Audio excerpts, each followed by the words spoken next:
hell will break out. If those hostages aren't back, I don't want to hurt your negotiation. If they're not back by the time I get into office, all hell will break out in the Middle East. Can you elaborate? And it will not be good for Hamas, and it will not be good, frankly, for anyone. All hell will break out.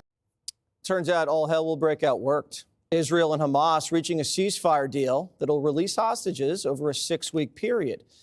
It'll be done in different phases, with 33 hostages expected to be released over 42 days. In exchange, Israel will release hundreds of Palestinian prisoners.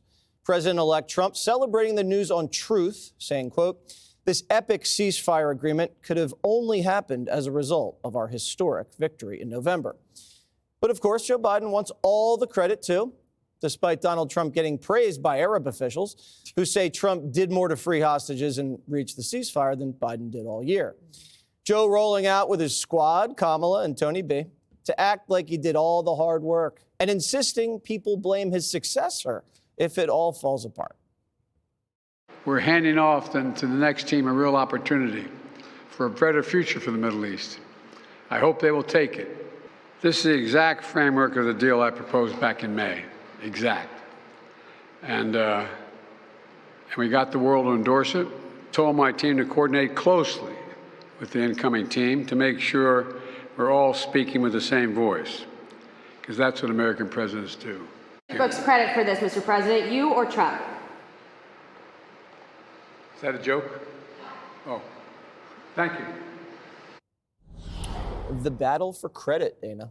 That'll probably happen for a while here. I think it's pretty obvious that if this were going to get done under Biden, it would have been done before now. Yeah. And it's being done under certainly some of the conditions were the same, but when Biden says the exact same, that's not exactly true, because a couple things have happened. One, the Israelis are now in a much more of a position of strength than they were earlier in the summer. Last May, we hadn't had the pager explosions. We hadn't had Nasrallah decimated. We didn't have Hezbollah on the run. We didn't have Assad was in Syria.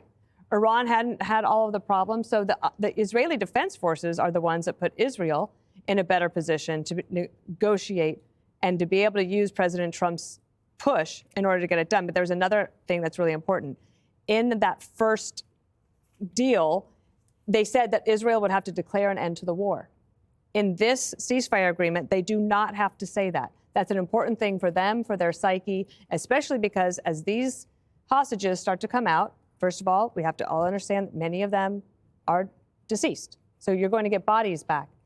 Also, think about if you have the women that are coming out, the ones who have been held, and the stories they are going to tell, that will bring the country to its knees. And we're going to have to be there for them. These hostages have lived underground in Gaza longer than the Americans were in Tehran. And so there's credit to go around, there's blame to go around. I do think that we should give some credit to the Israelis, because now that what the IDF can do is to help us by decimating all of those other terrorist organizations and not having to declare an end to the war. They can now help turn the attention to the Houthis, who continue to cause all the problems in that area of the world. And I think the IDF deserves a lot of credit here. Greg Gutfeld, Jesse Waters. how do you think about this ceasefire here? Well, credit fights always seem kind of petty, but I'm petty. To me, Joe can take all the credit he wants, but it's a participation trophy, right? It's like saying you won the Super Bowl, but you're on the practice squad. They do give you a ring, but it's a small, much smaller, more plain ring. The timing says everything. It's like, come on. Trump makes this promise that you're going to die and suddenly this happens. Come on. He forced Hamas to do this. So I don't know. I worry about, these people never actually agree to ceasefires anyway. They're animals. How do you trade prisoners with them without making their actions look like it's being rewarded, unless you're dealing with Israel, who always have an ace up their sleeve, meaning whoever they trade, whatever prisoners are traded, they probably have some slow-acting poison, or perhaps they were internally air-tagged so they could be exterminated when they get to their location, perhaps with their friends. But I think that, like, the one thing that we, you know what it is? It's like that scene in Pulp Fiction where Bruce Willis rescues Ving Rhames from the Gimp, and Ving Rhames says, "No, I'm going to stay back, and I'm going to go medieval on him." We're like Bruce Willis. We're like going to go, you know what, Israel, do what you have to do to the Gimp. We don't care, and that's the way it should be. They should wipe Hamas off the face of the earth, and we shouldn't care. The Gimp. That was a heck of an analogy. That movie scene was pretty powerful. It really was. I still think about it. You were the Gimp for Halloween a couple years back. Not just Halloween. Larry Kudlow's birthday. Big day today. It is. I'm reminded of President Kennedy's words after the Bay of Pigs fiasco when he said, "Victory has 1,000 fathers and defeat is an orphan." Two things can be right at once. And the first is the transfer and fluidity of U.S. foreign policy and global power is unmatched. To listen to both Steve Witkoff and Marco Rubio, the designee for Secretary of State and our envoy, special envoy, talk about what they did with Jake Sullivan and the Secretary of State, Anthony Blinken, to say that we acted together. Then to hear President Biden say what he said, I think signals to the world as we talk about this peaceful transfer of power, how indeed real that is.